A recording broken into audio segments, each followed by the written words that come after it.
Sudah? Serius sudah? Sudah ya? 1, 2, 3. Assalamualaikum warahmatullahi wabarakatuh. Selamat malam. Ketemu lagi dengan saya, Prof. Ufi, tuan rumah dialog ruang tengahnya Bangka Pos yang masih dan terus ngehit. Baik, malam ini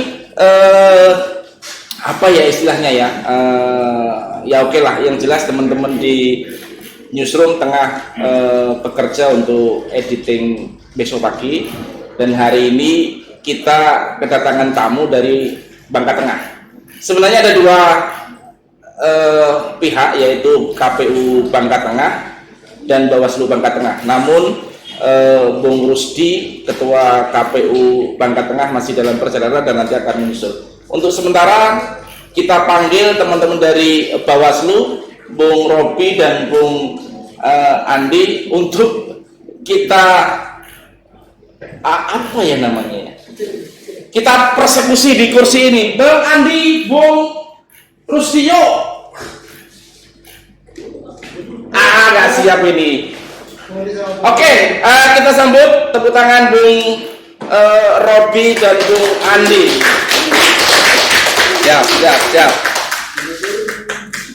Siap. Baik. Gimana nih di sini? Terserah lah. Yang jelas sisakan satu tempat untuk Bung Rusdi yang masih di jalan. Baik, ini udah yang kesekian kalinya kita ngomongin Bangka Tengah, dan kita harus seneng teman-teman Bangka Tengah mendapatkan informasi yang sangat komplit ya di ruang tengah ini. Nah, ini hari pertama masa tenang. Ini saya nggak tahu apakah atau saya mau kenalin dulu lagi. Oke lah, biar saya nggak salah, silahkan Bung Robi sama Bung Andi kenalan dulu deh. Sapa dulu netizen Bangka Pos, utamanya yang di Bangka Tengah. Silakan. Provinsi dulu. Oh siap. Oke. Baik. Kita ketemunya di sini, berarti ini ruangan saya ya, Bung Andi ya. Siap. Mohon izin. Tas dulu. Yes. Baik, terima kasih. Assalamualaikum warahmatullahi wabarakatuh. Selamat malam. Waalaikumsalam warahmatullahi wabarakatuh. Nama saya Andi Budi Yulianto. Kebetulan di Bawaslu Provinsi menjabat sebagai Koordit Pengawasan dan Hubungan Antar Lembaga. Siap. Ini di Bangka Pos. Ya. Siap. Oke, siap. Ayo Bung Robi, silakan. Assalamualaikum warahmatullahi wabarakatuh. Waalaikumsalam warahmatullahi wabarakatuh. Ketemu lagi sahabat netizen Bangka Pos. Selamat malam. Saya Robianto, Ketua Bawaslu Kabupaten Bangka Tengah dan mengemban Divisi SDM, Organisasi dan Data Informasi. Siap. Baik. Kita masih ada tamu lagi ya, Mas Rusdi yang masih di jalan. Sebenarnya yang sedang sibuk itu Mas Rusdi ya? Sama aja. Sama aja ya? Semua sebetulnya. Enggak, saya mau tanya kesibukan Bawaslu apa? Kan yang pelaksana ini yang melipet kartu persiapan semuanya adalah secara teknis memang teman-teman KPU ya. Tapi nggak apa-apa, teman-teman Bawaslu yang di Bangka Tengah dulu deh ya, Bang Andi ya, barangkali yang memang melaksanakan pilkada serentak. Ya, terima kasih Prof. Ufi. Jadi memang kalau dikatakan apa kesibukan Bawaslu, yang pertama kita selalu melekat di setiap kegiatan yang dilakukan oleh KPU. Kita melakukan pengawasan melekat dan memastikan bahwa apa yang dilakukan oleh KPU itu sesuai dengan standar operasional yang sudah mereka tetapkan. Itu dulu. Kedua, kita juga ingin meminimalisir terjadinya faktor human error. Ini berkaitan dengan logistik. Oke. Karena logistik ini kalau ada satu logistik saja yang kurang yang akan ditransfer ke seluruh TPS, itu akan menyebabkan terganggunya proses pemungutan suara pada tanggal 9. Nah, kemudian yang ketiga yang kita lakukan bahwa kami sudah mendapat instruksi secara berjenjang baik dari Bawaslu RI maupun Bawaslu Provinsi untuk melaksanakan kegiatan patroli pengawasan anti politik uang. Nah, ini semalam aja saya sampai pukul 4 pagi untuk melakukan patroli pengawasan, dan kami menyebar di semua kecamatan. Dari pagi sampai malam kami fokus mengawasi secara melekat kegiatan yang dilakukan oleh kawan-kawan KPU. Tengah malam kami sudah bergeser ke semua kecamatan sampai dengan dini hari, dan bahkan sekarang kawan-kawan pengawasan juga masih fokus untuk mengawasi secara melekat logistik yang dilakukan oleh pengepakan logistik yang dilakukan oleh KPU. Makanya hari ini tadi Ketua KPU juga masih bersama kita, cuma agak terlambat hadir karena masih harus ada rapat internal terkait dengan kesiapan untuk distribusi logistik ke seluruh TPS. Oke, jadi yang terakhir ini, yang saat ini mesti diperhatikan oleh teman-teman penyelenggara dan juga Bawaslu adalah kesiapan logistik pastinya. Kalau tidak salah informasi saya, itu H-1 ya, termasuk logistik untuk APD. Bener Ya. apa enggak? H-1. Sudah harus berada di kelurahan desa. Nah kalau sekarang ini logistiknya bagaimana ini? Meskipun ini bukan domainnya Bawaslu ya, tapi mesti tahu nih masyarakat. Sekarang dari hasil penguasaan yang kami lakukan sudah rampung sekitar 80% lah yang dilakukan oleh kawan-kawan KPU, baik logistik untuk pemungutan dan penghitungan, kemudian juga logistik untuk APD. Iya, betul. Ini ada dua karena COVID kan. Betul. Ini nambah jenis barang juga kan yang harus kita lakukan dan pastikan bahwa setiap TPS itu harus ada 2 ember cuci tangan, harus ada setiap TPS itu termogan, harus ada sarung tangan, kemudian juga masker yang harus disediakan kepada pemilih. Tadi ada hanya menyisakan sedikit lagi terkait dengan sampul dan formulir untuk di 3 kecamatan, tapi yang lainnya sudah selesai dan sudah posisinya dalam posisi siap untuk didistribusikan. Oke, sudah siap distribusikan. Posisinya terakhir di mana sekarang ini? Bang Andi barangkali bisa jawab karena ada empat penyelenggaraan yang mestinya juga jadi pengawasannya Bung Andi di Bawaslu Provinsi mestinya. Memang sebetulnya peran utama dalam melakukan pengawasan itu ada di Bawaslu kabupaten masing-masing yang Betul, melaksanakan pilkada. Betul. Namun bukan berarti Bawaslu provinsi tidak bertanggung jawab, karena ini melekat sifatnya kan sampai Betul. dengan Bawaslu RI ya kan. Nah, dan kita juga sebetulnya sudah mengeluarkan sekitar 40 instruksi dan himbauan pada jajaran kita maupun kepada peserta pemilu dan stakeholder ya kan. Termasuk juga mungkin Bang Kapos dapat himbauan dari kita ya. Siap. Ya Prof ya. Siap. Ya tujuannya untuk apa? Untuk agar pemilu ini berjalan dengan baik. Ya. Betul. Prosedur-prosedur yang sudah dibuat itu juga ditaati oleh seluruh stakeholder maupun oleh masyarakat. Mas Andi, kalau Bang Kapos bukan hanya surat imbauan, Oh tapi gitu juga ya. dapat. Tapi senang saya. Senang, Artinya kita semua fairness ya. Ya, kami Jadi, kan mengingatkan, berarti betul. kami masih perhatian gitu. Kira-kira Prof ya. jadi malu saya. Oke, Mas Andi lanjut. Makanya itu pengawasan itu kan pengawasan melekat peran Bawaslu memberikan pembinaan, kemudian juga asistensi dan juga konsultasi kepada jajaran kami di Bawaslu kabupaten, bahkan kami turun sampai tingkat desa kelurahan. Bawaslu provinsi juga sudah membentuk tim patroli yang juga turun ke masing-masing kabupaten yang melaksanakan pilkada. Ini kita lakukan sekarang. Sehingga apapun laporan misalnya kemudian terkait juga potensi-potensi pelanggaran biasanya kami harus tahu itu dan akan kami laporkan juga ke pimpinan kami yang ada di Bawaslu RI. Kenapa? Ya karena ini kita berusaha untuk melakukan upaya-upaya pencegahan kan, jangan sampai kemudian potensi-potensi itu terjadi. Misalnya salah satu pada saat pelaksanaan kampanye, apakah itu dengan pertemuan terbatas ya kan, kemudian dialogis, pertemuan tatap muka. Biasanya jajaran kita di Panwascam ya kan di kabupaten yang melaksanakan pilkada, mereka setengah jam ataupun 15 menit sebelum pelaksanaan kegiatan itu sudah hadir di tempat. Fungsinya untuk apa? Mengingatkan kembali kepada peserta pilkada ataupun tim kampanye agar mematuhi protokol kesehatan dan juga mematuhi aturan-aturan dalam pelaksanaan kampanye tersebut. Oke. Saya nggak tahu apakah saya confused atau saya kurang jeli. Sekarang logistik ada di mana posisi? Di kantor Di KPU. kantor KPU. Di kantor KPU ya? Iya. Sudah di kabupaten masing-masing? Iya. Masih di kabupaten masing-masing. Masih di kantor KPU ya? Belum ke kecamatan, belum ke TPS? Transfernya ke kantor desa kelurahan, nggak ada kecamatan. Oh, Oke, langsung ke desa. Dan itu belum sesuai dengan agendanya? Belum. Karena juga ini menyangkut pengamanan Ya, logistik juga ya. Betul. Jadi memang tata Makanya caranya harus- Beresiko juga. Tadi kita sebelum menjelang maghrib sempat rapat juga dengan KPU, Oke. dengan Pak Kapolres, karena berkaitan dengan pengamanan juga kan, dan dari kami dari Bawaslu. Kalau dari hasil kesimpulan rapat kami tadi, distribusi logistik ke seluruh desa dan kelurahan itu akan dilakukan pada hari Selasa tanggal 8 Desember.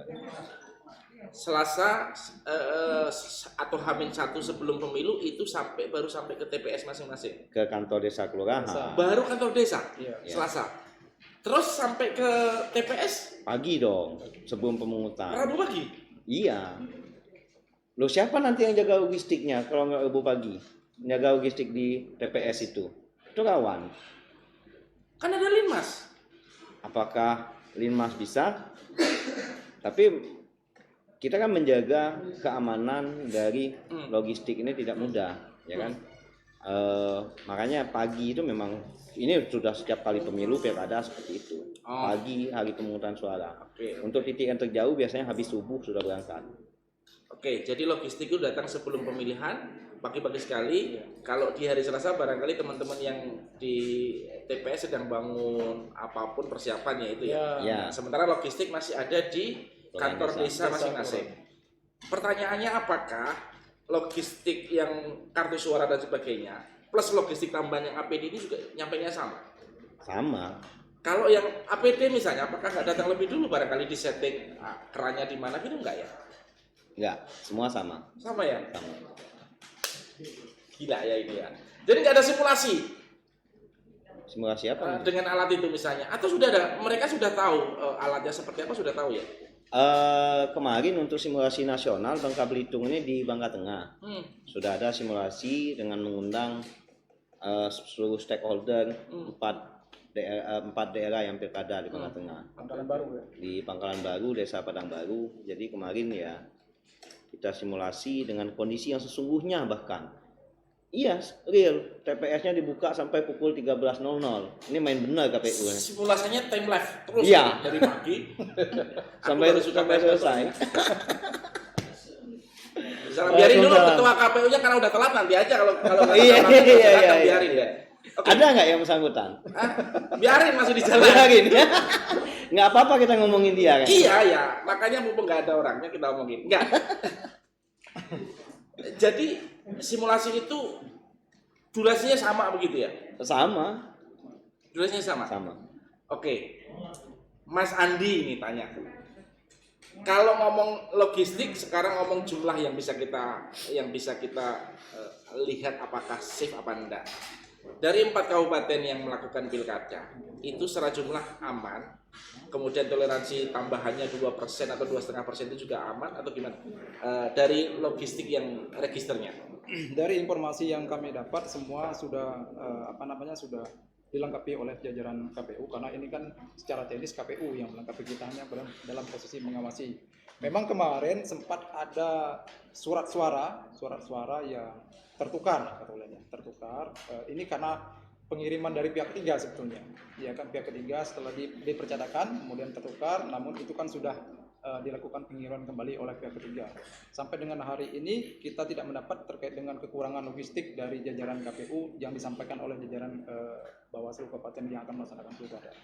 Berarti aman ya? Logistik secara jumlah aman. Aman.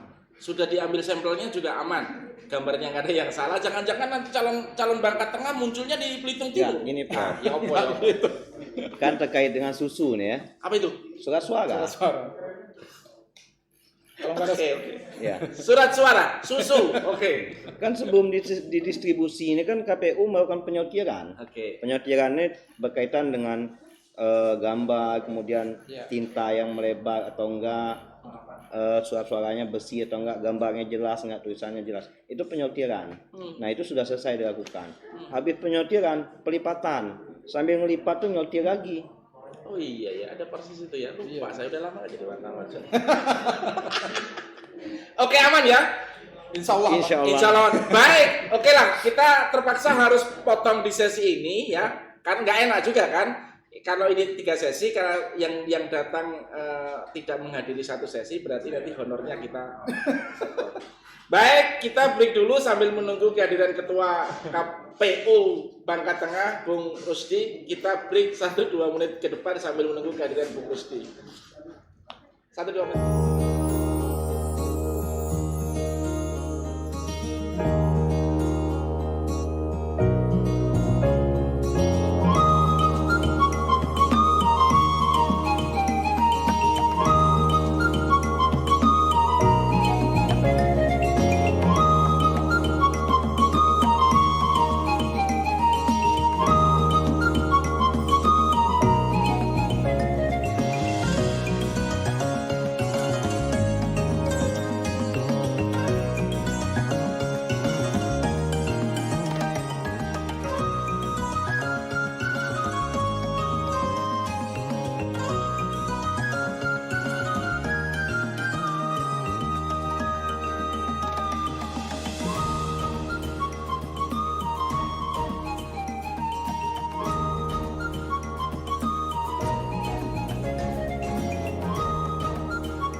bersama saya Prof. Ufi, tuan rumah Dialog Ruang Tengah. Tadi sebelumnya sudah ada Bung Andi sama Bung Robi. Sekarang kayaknya nggak elok kalau saya membiarkan Bung Rusdi ini datang dengan enak kemudian tidak kerja. Nah, saya serahkan kepada Bung Rusdi sebenarnya apa yang terjadi, apa yang dilakukan, apa problemnya, pertanyaannya banyak ya. Apa yang dilakukan, apa problemnya, solusinya apa, terserah sampean sekarang ngomong. Terima kasih Prof. Ufi. Oke. Pertama-tama saya mengucapkan terima kasih ya. Siap. Pemirsa, salam dari kami melayani ya. Suatu kehormatan ya kami diundang dan kegiatan di ruang tengah ini. Baik itu dari Bangga Pos, berikut dari Bawaslu. Saya merasa rugi tidak diundang. Saya merasa rugi nggak datang di sini. Siap. Ya enggak. Jadi kami dari KPU pertama minta maaf ya. Waktu kami informasikan bahwa proses sekarang mengenai logistik ya. Logistik ya. Oke. Mulai dari proses kedatangan logistik itu kami kawal sampai percetakan, terus kami kawal kedatangannya juga. Oke. Terus kami sortir Iya. sesuai dengan surat KPRI nomor 1099 itu prosedur mengenai surat-suara memenuhi standar atau tidak standarnya, kategori rusak ataupun tidak rusaknya.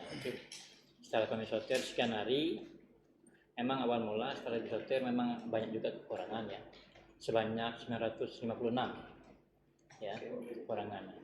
Terus berkisar tanggal 23 ada penambahan dari penyedia dari Semarang tersebut. Kurang itu karena cacat atau karena Kategori rusak ya. rusak ya? Ya rusak.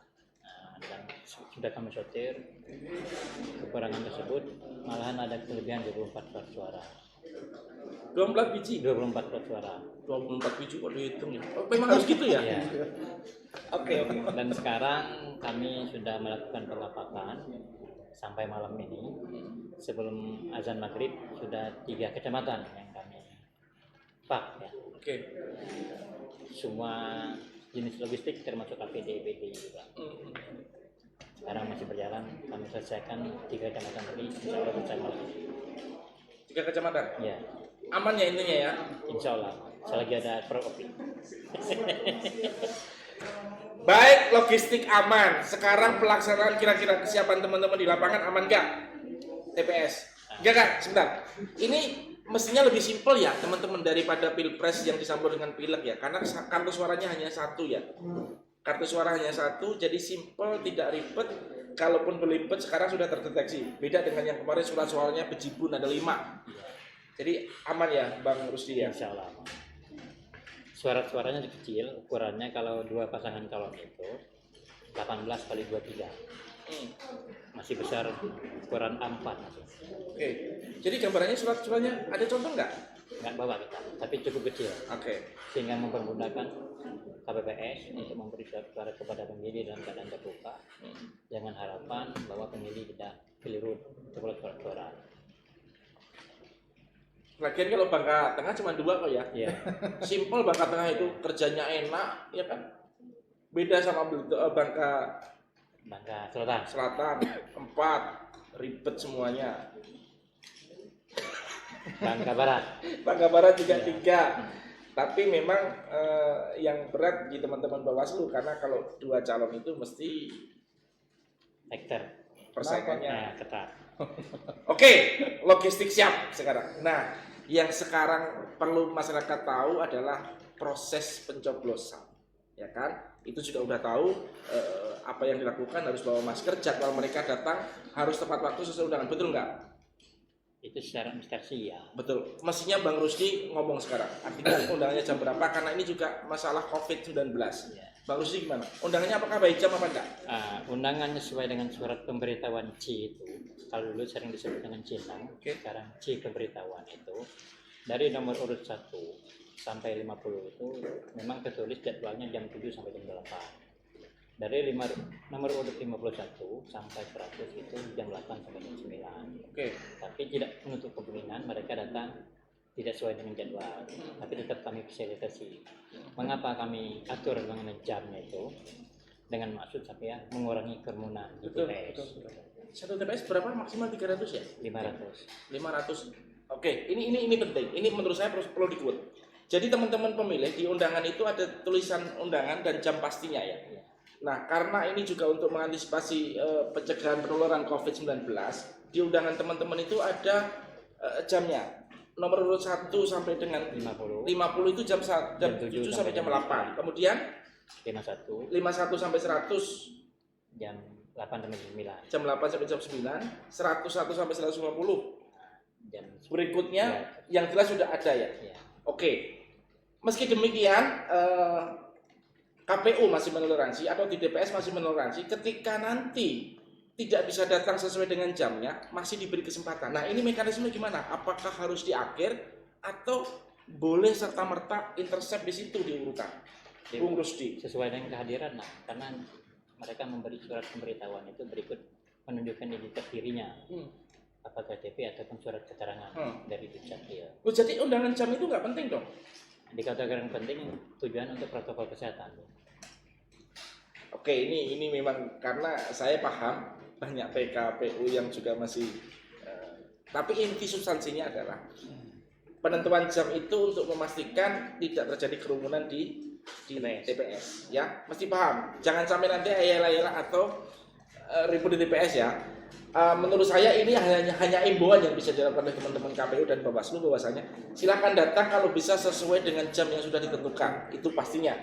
Akan tetapi karena hak dasar pemilih adalah hak mencoblos, maka meskipun tidak datang sesuai dengan jamnya tetap dilayani, begitu ya Nia? Tapi ya jangan semaunya sendiri. Itu ya, ini bingung kan, betul kan? Karena juga ini pemilu yang paling ribet sebenarnya, pemilu yang terlalu banyak aturan menurut saya. Agak rumit ya. Ya pemilu yang dan aturannya nggak jelas loh ini. Ayo coba sekarang kalau berdebat, kalau terjadi kerumunan berdebat gimana KPU? Ayo. Tapi tolong moga-moga ini tidak menjadi momentum dan tidak dijadikan hal yang menjadi keributan di nantinya. Itu yang punya peran itu petugas ketertiban TPS yang ada di pintu masuk dan pintu keluar. Oke. Jadi mereka yang mengantisipasi supaya mulai kedatangan pemilih ya, melihat papan pengumuman terdaftar atau enggak di daftar pemilih tetap, terus disuruh cuci tangan kan, otomatis ya, terus Ini kita pernah bicarakan, kalau saya nggak mau pakai masker gimana? Nggak usah dibahas. ditembak dengan ini termogan ya, dengan suhunya, suhu badannya, terus dipersilakan untuk masuk. Baik, ya teman-teman ingat kalau bisa datang sesuai dengan jamnya, tolong dicatat, ini penting. Memang itu kemudian tidak menjadi aturan baku, tapi sebaiknya seyogianya kalau kita mau ikut mensukseskan pesan Ibu, yaitu pakai masker, jaga jarak, kemudian selalu cuci tangan, datanglah sesuai dengan undangan yang tertulis di C1 pemberitahuan. Baik. Pemberitahuan. Oke, coblosan moga-moga kita berdoa semuanya lancar. Amin. Nah, kalau sudah lancar, sekarang adalah fase yang juga krusial, yaitu waktu penghitungan suara ya. Atau coklisnya, coklit itu ya pas waktu tanggal 9 ini kan. Coklis coblos. Ya, oke. Nah, sekarang penghitungan suara itu nanti dikumpulkan jam berapa kira-kira bisa tahu? Setelah pemilih itu dinyatakan memang sudah habis di TPS, karena batas pemilih itu untuk datang ke TPS itu paling lama kan jam 13 yang di besarnya. Oke. Seandainya pemilih sudah masuk ke dalam TPS, ya masih lewat jam 13 itu masih berhak untuk menggunakan hak pilihnya. Oke. Nah, terus penghitungannya setelah pemilih itu selesai menggunakan hak pilihnya di TPS. Nah, Ketua TPS menutup rapat pemungutan sudah selesai dan dilanjut dengan penghitungan suara-suara. Oke. Di TPS selesai hari itu. Ya, Kemudian dilakukan penghitungan. didatangkan perhitungan disetor ke Kecamatan. Oke, daripada saya peliput kita break aja. Kita break 1-2 menit ke depan ya. Kita masih bersama Prof. Uvi, Bung Rusdi, Bung Andi, dan Bung Robi. Izin minum.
Masih bersama saya Prof. Vivi, bersama Bung Robi, Bung Andi, dan Bung Rusdi, KPU Bawaslu Bangka Tengah dan Bawaslu ADBI, Provinsi Bangka Belitung. ADBI. Baik, hari ini adalah hari pertama masa tenang yang merupakan masa krusial juga dalam proses Pilkada serentak 2020 yang diikuti oleh 270 kabupaten kota dan provinsi se-Indonesia. Di Bangka Belitung ada 4 pilkada, dan masa tenang ini tampaknya nggak elok kalau kita tidak tahu apa yang dipetakan oleh teman-teman Bawaslu, yang ditemukan oleh teman-teman Bawaslu. Saya serahkan deh, mau Mas Andi dulu atau Mas Robi dulu terkait dengan apa ini masa tenang, yang ditemukan apa, dan mestinya juga nanti siapa yang mau ngomong deh? Siapa dulu? Ini krusial loh, karena jelang pencoblosan serangan itu ada di situ. Sebetulnya bukan hanya pada masa tenang sebetulnya, Prof. Tapi masa tenang ini sebenarnya masa yang paling tidak tenang bagi beberapa pihak yang ingin melakukan kecurangan misalnya kan. Makanya dengan kondisi seperti ini Bawaslu mengantisipasi melakukan patroli pengawasan. Patroli pengawasan. Kita lakukan itu selama 3 hari masa tenang ini, kita melakukan patroli pengawasan. Tadi sudah sempat saya singgung dari Bawaslu membuat tim juga dari ke provinsi maksud saya, kemudian dari Bawaslu kabupaten juga melakukan hal yang sama, dan di beberapa tempat kita melibatkan para alumni SKPP, Sekolah Kader Pengawasan Partisipatif, juga untuk memberikan pemahaman kepada masyarakat jangan sampai terjadi politik uang, atau ini loh konsekuensi jika terjadi politik uang, karena ini subjeknya setiap orang. Ya kan, bisa setiap orang yang kena kan. Nah, makanya kita memberikan pemahaman kepada masyarakat jangan sampai menerima uang dan sebagainya terkait dengan pemilihan kepala daerah sekarang ini. Makanya ini sedang kita galak-galakan. Artinya semakin banyak sebetulnya, makanya kita mengajak kepada masyarakat agar semuanya bisa mengawasi, khususnya di daerah-daerah pemilihan. Karena logikanya semakin banyak yang mengawasi, maka akan semakin mempersempit ruang gerak siapapun yang ingin berbuat curang. Walaupun kita tahu yang namanya politik uang itu tidak terjadi di ruang publik, Prof. Iya kan? Tidak terjadi di ruang publik, tapi di ruang tertutup. Namun paling tidak dengan adanya gerakan-gerakan yang kita lakukan ini bisa mempersempit ruang gerak tersebut. Boleh nggak kalau saya bertanya begini? Sebenarnya politik uang biarin aja. Yang penting tidak mengikat pada pemilihan. Boleh nggak kalau saya ngomong gitu? Kalau mau terima duit, terima aja. Lumayan loh. 100.000, 50.000. Itu sebetulnya tidak mendidik juga kepada masyarakat. Kalau saya melihatnya kan, enggak, kita ingin jadi demokrasi yang sehat sebetulnya, pemilu yang kenapa sehat, kita nggak mendidik kualitas? Kita nggak mendidik masyarakat kita, justru sebenarnya ya dididik agar tetap terima duitnya, enggak mendidik juga. Pernah terjadi itu sebenarnya, Prof. Apa? Pada pemilu 2000 berapa kemarin? Ambil uangnya, tidak usah pilih orangnya. Kan seperti itu slogan yang dulu pernah terjadi kan. Tapi kalau kita melihat dari sisi kualitas pemilu, ya itu kan juga sebetulnya tidak memberikan edukasi yang baik kepada masyarakat. Tapi jujur loh ya, sebenarnya kalau Bawaslu mengkampanyekan gitu, itu sebenarnya musuhnya banyak loh. Lu serius? Sekarang juga banyak musuhnya. Nah, kalau saya ini kita coba ya. Calon pasti musuhin, calon yang punya niat untuk money politik. Tim sukses pasti musuhin. Masyarakat yang membutuhkan duit itu juga mau musuhin. Sebenarnya Bawaslu ini sendirian di ruang kosong yang tidak ada temannya sebenarnya. Kasihan Bawaslu ini. Betul nggak? Ya. Dan kita harus akui bahwasanya kadar atau taraf demokrasi kita masih seperti itu. Tapi nggak apa-apa ya, artinya ini menjadi ruang khusus yang kita selalu berharap, berikhtiar kualitas demokrasi kita akan selalu meningkat. Tapi kenapa nggak berani ya Bawaslu? Udah terima aja, biarin aja. Justru kampanye adalah berapapun uang yang Anda terima, independensi, kemerdekaan pemilih tetap ada. Kalau opo yo. Bang Robi sudah ngampet untuk jawab. Silakan Bang Robi. Saya kan bertanya, beliau yang jawab, biarin aja. Gini mungkin Prof. Ketika kita berbicara seperti itu, ya setiap calon yang punya kapital kuat, ya dia akan mengambil uangnya untuk mendapat simpati masyarakat. Soalan ini akan bertolak belakang dengan sistem demokrasi kita kan. apalagi akhir-akhir ini kalau mau kita punya harapan membersihkan KKN di negeri ini ya harus berawal dari pilkada yang bersih menurut saya. Karena ini memang tidak mudah. Benar mungkin Prof bilang tadi, ini bagaikan Bawaslu Iya berada tetap menarik. Aku udah diskusi ini seneng aku. Lanjut. di satu ruang kosong. Iya. Tapi kan bagaimana kami di Bawaslu meyakinkan masyarakat, memberikan edukasi dan pencerahan. Karena kami yakin ketika ada sisi pemberi pasti ada sisi penerima. Yang sebelumnya pernah saya gambarkan di sini, bagaimana kita memutuskan mata rantai di penerimanya ini. Kita berusaha dengan menjalin berbagai kerjasama dengan stakeholder, lintas sektoral lah, dengan organisasi juga. Minimal walaupun ini tidak menjadi sebuah hal yang komprehensif, tapi ini akan bisa menjadi sebuah gerakan. Kalaupun masih ada yang menganggap bahwa politik uang ini rezeki, ya dari mana poin rezekinya saya pertanyakan. Justru ini adalah racun untuk demokrasi kita. Karena kedepannya kalau ini terus dibiarkan, siapa yang punya modal yang kuat, ya mereka yang berkuasa. Sementara ini bertentangan dengan demokrasi yang kita anut. Nah, berbicara di masa tenang, tadi disampaikan oleh pimpinan kami bahwa kita ingin persempit uang itu. Bahkan kami dari Bawaslu besok akan bergabung bersama kami puluhan mahasiswa yang akan disebar ke semua kecamatan, akan melakukan kegiatan pencegahan, bergabung bersama jajaran pengawas. Mereka akan menginap di kantor Panwascam sampai dengan hari pungut hitung selesai. Jadi mereka akan turun ke masyarakat membagikan brosur-brosur anti politik uang. Minimal kita harus gencar mengingatkan masyarakat bahwa ini ada sanksi hukum. Penerima pun dikenakan sanksi hukum 36 bulan sampai dengan 72 bulan. Itu sudah jelas pasal 187A Undang-Undang 10 tahun 2016. Nah, ketika kita sudah mengingatkan, masyarakat mungkin yang awalnya lupa, mungkin akan ingat dengan apa yang kita sampaikan. Dan kami bersama mahasiswa perguruan tinggi tersebut akan memberikan edukasi kepada masyarakat. Dan sebenarnya di masa tenang ini memang betul apa yang disampaikan oleh Pak Andi tadi, bahwa bagi kami masa yang sangat tidak tenang. Pertama, kampanye kan berakhir, terhitung tanggal 5 pukul 24.00. Normatifnya berakhir. Ya, secara normatif. Formalnya berakhir. Secara normatif juga kami kan harus memastikan bahwa akun medsos yang didaftarkan di KPU itu harus ditutup. Yang didaftarkan. Ya. Akun iklan yang daftar aja. Iklan kampanye di media stop. Oke, Ya. kalau tulisannya tutorial. Lo enggak, kita ngomong fair ya? Saya berbicara iklan nanti kan. Loh, iya. Iya. Yo, ini aku seneng diskusi gini. Yo, sampai jam 12 juga enggak apa-apa. Yang ketiga barusan tadi kami memastikan bahwa laporan penerimaan dan pengeluaran dana kampanye dilaporkan tepat sebelum pukul 18.00.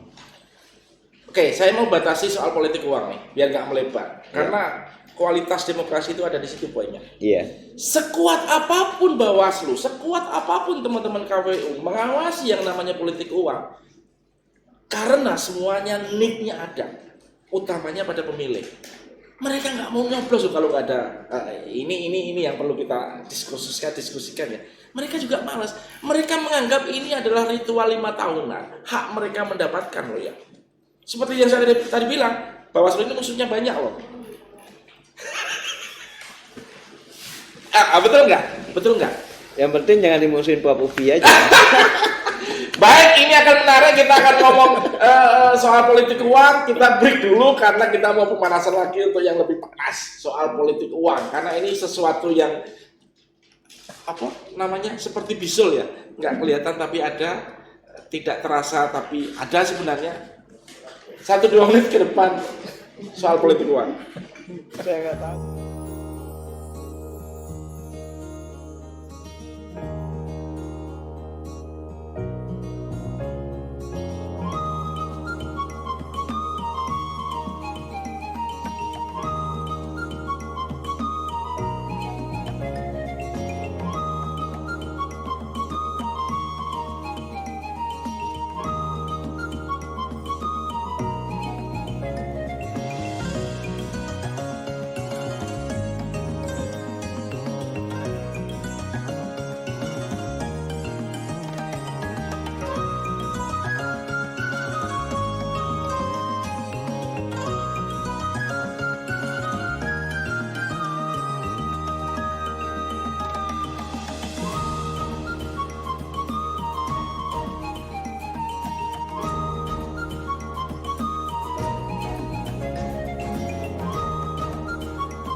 Oke, masih soal hal yang paling klasik yang selalu kita hadapi setiap kali pesta demokrasi, yaitu politik uang. Seperti ada asap, tapi kita nggak pernah bisa melihat apinya. Inilah politik uang. Kelihatannya ada, kelihatannya tampak, tapi ketika dicari nggak akan ketemu. Bang Robi masih sama Bang Robi sama Bang Andi. Hasil pencemaran, pengawasan, apa ada indikasi itu di Bangka Belitung atau Bangka Tengah? Terkait dengan apa ini, Prof? Masalah politik uang tadi ya? Politik uang sekarang kan strateginya bukan lagi biddingan, borongan. Iya kan? Jadi kalau dulu kan mau mencoblos satu kasih, sekarang enggak, koordinatornya ada, borongan. Lo bawa berapa orang dapat cair. Sekarang kan terkait dengan masalah politik uang sudah disampaikan juga. Sudah saya sampaikan tadi, ini kan terjadi biasanya tidak di ruang publik. Makanya kami selalu meminta kepada masyarakat juga ikut mengawasi terkait dengan pelaksanaan pilkada ini. Ini bukan cuma jadi tanggung jawab Bawaslu. Jadi ini sebetulnya jadi tanggung jawab kita semua, ya kan? Untuk mengawasi pelaksanaan kepemiluan ataupun pilkada ini. Sampai dengan hari ini kami belum mendapat informasi apakah misalnya telah terjadi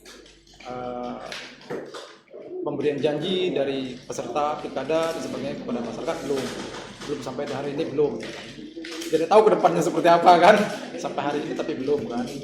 Cuma perlu kami sampaikan, kalau hanya sekedar informasi-informasi yang sifatnya tidak bertanggung jawab tanpa ada bukti yang jelas, juga ini jadi persoalan bagi kami untuk melakukan penelitian dan sebagainya. Itu belum tentu kan? Ya. Belum tentu, karena Bawaslu selalu juga menjunjung tinggi azas praduga tak bersalah. Ya, kan? Kami harus hati-hati dalam melihat segala persoalan, jangan sampai kemudian yang sebetulnya tidak terjadi, kemudian karena salah dalam melakukan kajian-kajian hukum, maka jadi persoalan ke depannya. Nah, terkait dengan politik uang sama juga seperti itu. Ketika misalnya informasi-informasi yang kami sampaikan yang didapatkan misalnya tidak jelas, ya tentu akan menjadi masalah juga bagi Bawaslu. Karena di Pileg kemarin juga sudah menjadi pembelajaran buat kami, bahwa di sini telah terjadi pembagian ini, di sini setelah jajaran kami turun ke lapangan, kosong di situ. Nggak ada apa-apa. Nggak ada apa-apa sama sekali. Kena prank. Naprek itu, diprek. Jangan-jangan itu sebagai pengalih perhatian. Makanya seperti Pembagiannya di tempat lain. Nah, bisa kita tidak tahu itu ya. Iya. Tapi yang jelas kejadian seperti itu. Sudah berapa Iya. kali terjadi yang ada yang nelpon saya kemudian mengatakan seperti ini, tim kita bergerak, nggak ada apa-apa misalnya. Itu kan Iya. Nah, itu soalnya Prof. Jadi masalah juga seperti itu. Ya itulah yang sebenarnya kalau saya diskusinya kenapa sih teman-teman ini nggak sekalian aja ngomong bahwasanya politik ini uang ini ada. Undang-undangnya dirubah. Bukan, gitu. sudut pandangnya yang diubah. Oh, Ya. gitu ya. Kita memahami bahwasanya tadi kan yang namanya transaksi tidak pernah di ruang terbuka, pasti di ruang tertutup. Ya. Ya sudah, biarkan transaksinya, tapi kita ngomong substansinya. Terima duitnya, kalau bisa yang lebih banyak diterima, dari manapun diterima. Soal memilih, independen, merdeka, tegak kepala, berangkat ke TPS, tetap dengan pilihan yang ada. Pilih kepala daerah yang bisa mengajak daerah itu bermimpi, itu lebih keren sebenarnya. Mimpi Biarin aja. aja. Mimpi aja. Loh, mimpi. Kalau kepala daerah nggak bisa ngajak mimpi, gimana daerah itu akan maju? Mimpi lah. Laskar Pelangi kalau itu mimpi. Nggak, menurut saya itu, menurut saya. Kenapa nggak? Ya tapi ya normatif lagi ya. Gara-gara teman-teman yang namanya sudah namanya lembaga penyelenggara, akhirnya normatif juga. Nggak berani berpikir seperti pikiran saya ini kadang-kadang. Jadi kadang-kadang teman-teman Bawaslu ini sudah sendiri, saya lebih merasa sendiri sebenarnya. Ayo Om. Ya, sebenarnya peran media sangat penting. Saya rasa dengan memberikan edukasi kepada masyarakat menjadi lebih tahu. Ini saya bukan pada tataran normatif ya. Saya kasih contoh saja. Ketika merebak info pertama kali ada mendata atau meminta fotokopi KTP warga, saya langsung undang rekan-rekan pers dan instruksikan jajaran di mana itu terjadi dan apa keperluannya. Dan yang terpenting juga, momennya pas pada saat itu saya hadir di dalam kegiatan pertemuan dengan seluruh camat dan kades serta lurah se-Bangka Tengah. Jadi saya sampaikan, kalau kepentingannya memang pure itu untuk hal yang positif, tentu pintu masuk pertama izinnya kepada kepala desa, akan datang ke kantor desa. Tapi kalau dia datang langsung ke warga, tolong ingatkan warga kita, jangan sembarangan memberikan identitas kependudukan kepada orang yang tidak diketahui dan atau kepada yang tidak jelas peruntukannya. Nah, setelah itu didukung oleh pemberitaan media, hal ini hilang senyap. Dan dari hasil pengawasan kita di lapangan pun tidak ada lagi. Nah, kemudian di hari pungut hitung dan masa tenang kan kami akan turun. Mempersempit ruang gerak itu penting terlebih dahulu. Termasuk hari H, kami sudah membaca kemungkinan yang bisa saja terjadi. Fokus orang kan semua ke TPS pada hari H. Tapi apakah di keliling kampung itu terpantau? Ya. Nah, kita rubah. Di pilkada ini saya minta seluruh panwas ukuran desa fokus bersama mahasiswa melakukan patroli di setiap gang, setiap dusun maupun setiap RW. Di TPS itu adalah pengawas TPS kita. Kecuali memang ada hal urgent di TPS, ya kan? Ya. Misalnya PTPS ini mau ada sesuatu hal yang meninggalkan TPS, baru panwas desa itu berada di luar untuk melakukan pengawasan. Selain itu, mereka tidak saya izinkan, tapi mereka saya minta untuk berkeliling melakukan patroli. Ya, mempersempit ruang gerak dulu. Kalau ada yang melakukan patroli, setidaknya ada rasa takut yang diciptakan. Ya, ada kekhawatiran yang mungkin sudah disiapkan tidak tersalurkan. Ya, kalau kita berbicara misalnya kata Prof tadi, berapapun milih urusannya di dalam bilik, ya persoalannya mau kemana demokrasi kita? Semua akan beradu uang banyak, akan saling beradu. Ya akhirnya siapa? Di belakangnya pemilik modal. Ya akhirnya pembangunannya itu siapa? Apakah untuk masyarakat ketika dia terpilih? Ya. Pertanyaan saya. Oke. Tolong Prof jawab. Saya sepakat ya. Artinya kalau saya quote ini, kalau kita diskusi ngomong mengenai politik sampai jam 1 malam pun akan selesai ya, karena situasinya memang menurut saya kedewasaan demokrasi kita memang baru taraf ini dan kita selalu berikhtiar untuk meningkatkannya. Yang terpenting adalah mereka tidak bisa melakukan pengawasan, masyarakat harus ikut mengawasi secara langsung. Itu prinsipnya.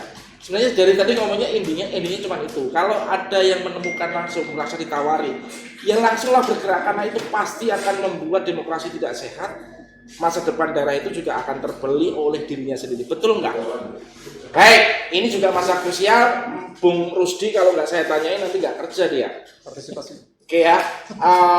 Soal money politik close. Nggak akan ada ketemu sampai kapanpun pasti. Biarin deh, itu tidak hanya di Bubble, di Indonesia sebenarnya ada. Oh iya, kalau itu kan kasus money politik hanya terjadi yang sampai ke proses hukum hanya di Belitung Timur yang sempat Bukan money politik. Bukan money Oh politik. sorry, apa waktu di Belitung Timur itu? Nggak usah dibahas. Bung, gini sekarang, saya akan bertanya karena ini persiapan, masyarakat juga perlu tahu soal proses yang juga krusial setelah coblos, yaitu proses penghitungan, perjalanan, kemudian rekapitulasi dan sebagainya perlu diperjelas lagi agar pemilih juga paham dan mereka dengan ikhlas mengorbankan waktunya 5 menit itu adalah sesuatu yang benar dan betul-betul dikawal oleh KPU, suaranya betul-betul sampai. Oke. Proses penghitungan itu dimulai setelah pemilih itu dinyatakan selesai menggunakan hak pilihnya. Kita anggap mulai jam 13 ya, lewat dikit. Prosesnya itu otomatis dihadiri oleh saksi juga, dan pengawas TPS di TPS-nya. Berikut juga pemantau pemilu juga. Kalau di Bangka Tengah yang mendaftarkan survei dan pemantau poll tracking ya, dan itu telah kami serahkan sertifikatnya bahwa layak untuk memantau kegiatan pemilihan kepala daerah dan wakil kepala daerah di Bangka Tengah ini. Masyarakat bisa melihat di luar TPS untuk menyaksikan proses penghitungan suara itu. Setelah dihitung, otomatis dimasukkan dokumen-dokumennya dan disegel lagi dengan sampul. Berikut kotak suaranya juga disegel ya. disegel, dikunci, yang lubangnya juga disegel, termasuk kunci kobaltusnya juga disegel. Itu diserahkan ke PPK melalui PS, dan itu juga masih dikawal oleh pihak kepolisian, termasuk petugas ketertiban TPS. Nah, mengenai jadwal itu nanti setelah tanggal 9, tanggal 10 mulai startnya rekap di tingkat kecamatan dari tanggal 10 sampai tanggal 14. Terus kalau di KPU-nya rekapnya tanggal 13 sampai tanggal 17. Itulah proses-proses yang ada setelah pemungutan dan penghitungan suara pemilihan bupati. Layak enggak sekarang jika masyarakat masih meragukan atau khawatir dengan proses di tingkat kecamatan di PPK ya? Ada perubahan angka dan sebagainya. Layak enggak? Saya nyatakan bahwa tidak layak ya. Karena proses penghitungan itu saksi diberi salinan. Saksi. Nah, terus pengawas TPS juga diberi salinan. Terus di papan pengumuman itu setelah hasil pemungutan kan ditulis, diumumkan juga di tingkat TPS itu. Otomatis masyarakat berhak untuk mendokumentasikan apakah menggunakan foto ataupun HP-nya, sehingga itulah hasil yang murni hasil pemilihan di tingkat TPS-nya, sehingga otomatis bakal tidak ada perubahan di tingkat kecamatan, apalagi cuma tingkat KPU. Oke, saya hanya ingin menjelaskan bahwasanya kebetulan pilkada di Bangka Tengah simpel hanya 2 calon, dan pasti masing-masing calon punya saksi yang mengawal sampai akhir. Artinya pembelokan suara ini tidak seribet, penghitungan suara tidak seribet waktu pilek ya. Waktu ada perubahan suara yang sudah kalah serahkan suaranya dan sebagainya. Walaupun saya nggak tahu bisa apakah pasti itu benar ada apa enggak, tapi fenomena dan suara itu ada. Tapi untuk pilkada Bangka Tengah simpel, dan pasti seluruh calon yang ada dua-duanya mengawal dari mulai TPS sampai akhir itu terkawal dengan baik ya. Oke, jadi aman. Nyobloslah dengan benar, nyobloslah dengan kemandirian, nyobloslah dengan kemerdekaan, nyobloslah dengan harga diri, tidak terbeli. Aku mau menurut. Pas ya? Pas. Nyoblos dengan kelas. Ya. Kita akan masuk ke sesi terakhir karena udah hampir 1 jam. Kita akan masuk sesi terakhir setelah 1-2 menit ke depan.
Bersama saya, Prof. Ufi, Bung Rusdi, Bung Robi, dan Bung Andi di Dialog Ruang Tengah kesiapan KPU Bangka Selatan, Bangka Tengah, dan Bawaslu Bangka Tengah dalam Pilkada 2020 yang pesta gebiarnya akan digelar 3 hari lagi 9 Desember mendatang. Sesi terakhir kita akan beri kesempatan ke masing-masing mereka tentang apa yang barangkali belum muncul dan masih menarik untuk disampaikan kepada publik. Siapa mau ngambil alih pertama kali dulu? KPU ya. Yang punya gawe mereka deh. Yuk, Bang Rusdi, silakan. Apa closing? Yes. Memang kampanye sudah habis masanya dan sekarang masih tenang. Apa yang dikampanyekan oleh pasangan calon, partai politik ataupun gabungan partai politik berikutin kampanyenya, moga-moga masih melekat di hati pemilih, sehingga pemilih berkeinginan untuk datang ke TPS menggunakan pilihnya, ya.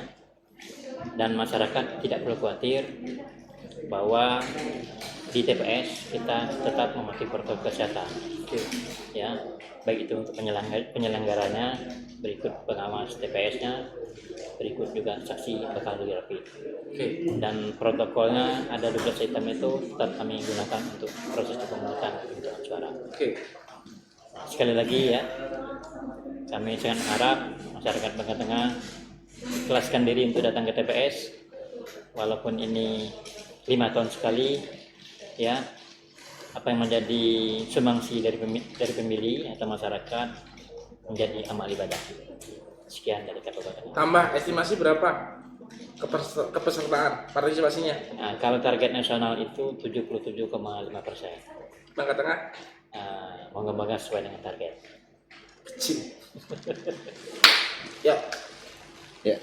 Bang Robi.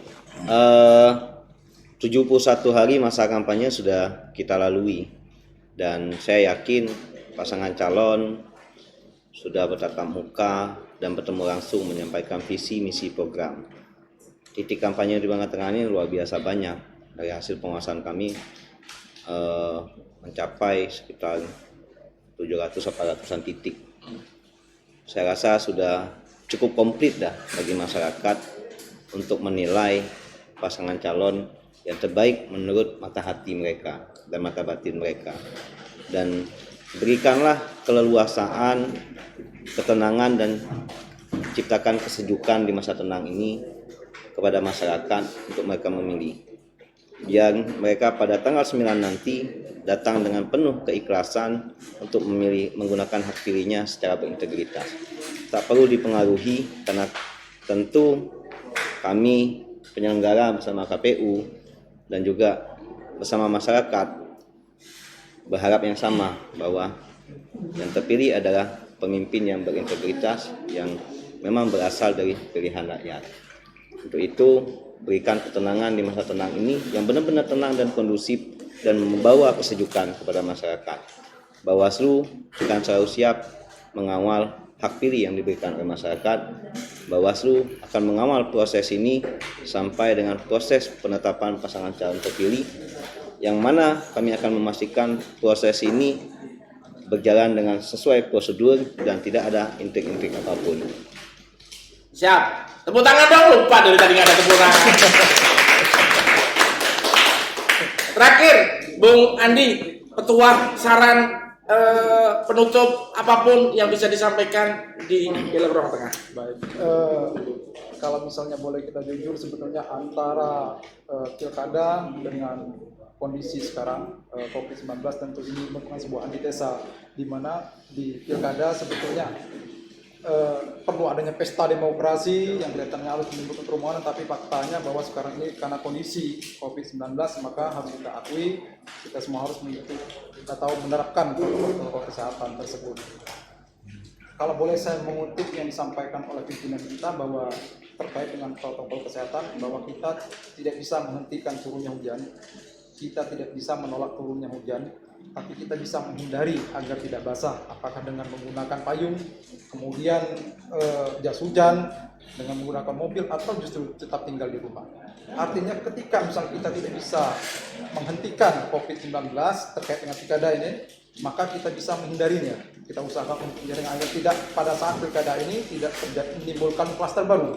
Nah ini kan juga menjadi kekhawatiran kita di Bawaslu, karena pada saat masa-masa kampanye kemarin beberapa kegiatan kampanye sempat kita hentikan atau kita bubarkan karena tidak mengikuti protokol kesehatan. Akhirnya itu harus kita akui. Kadang-kadang memang masa atau kerumunan masa ini tidak bisa terhindarkan. Untuk itu kami harap kepada masyarakat Bangka Belitung khususnya di 4 kabupaten yang melaksanakan pilkada agar pada saat hari H nanti untuk menghindari yang namanya kerumunan-kerumunan tersebut. Demikian, terima kasih. Salam candak, cegah, awasi dan tindak dari Bawaslu. Mantap, tepuk tangan. Bung Rusdi, saya closing kalau salah dikasih tahu ya. Mari kita ikuti proses yang berjalan, pesta 9 Desember mendatang, pemilih yang cerdas, Berintegritas. apa? Berintegritas. Pemilih yang berintegritas, menciptakan pemilu yang berkualitas Demokratis. dan Demokratis. Sehat juga, kan COVID ini. udah, nggak usah. Saya yakin pilkada mendatang dengan pemilih yang cerdas akan menimbulkan pemilu yang berkualitas dan demokrasi yang kuat. Terpilihlah kepala daerah yang bisa mengajak kita semua bermimpi di daerahnya. Selamat berpesta siapapun, masyarakat utamanya dan para kontestan di 4 kabupaten dan utamanya di Bangka Tengah. Pesta kita semua, disitulah kita akan menentukan nasib 5 tahun mendatang Bangka Tengah. Terima kasih. Dengan saya, Prof. Ufi, Tuan Rumah Dialog Ruang Tengah, Bung Rizky dari KPU Bangka Tengah, Bung Robi Bawaslu Bangka Tengah, dan Bung Andi dari KPU Bawaslu Provinsi. Ada kurang lebihnya saya mohon maaf. Wabillahi taufiq wal hidayah. Assalamualaikum warahmatullahi wabarakatuh.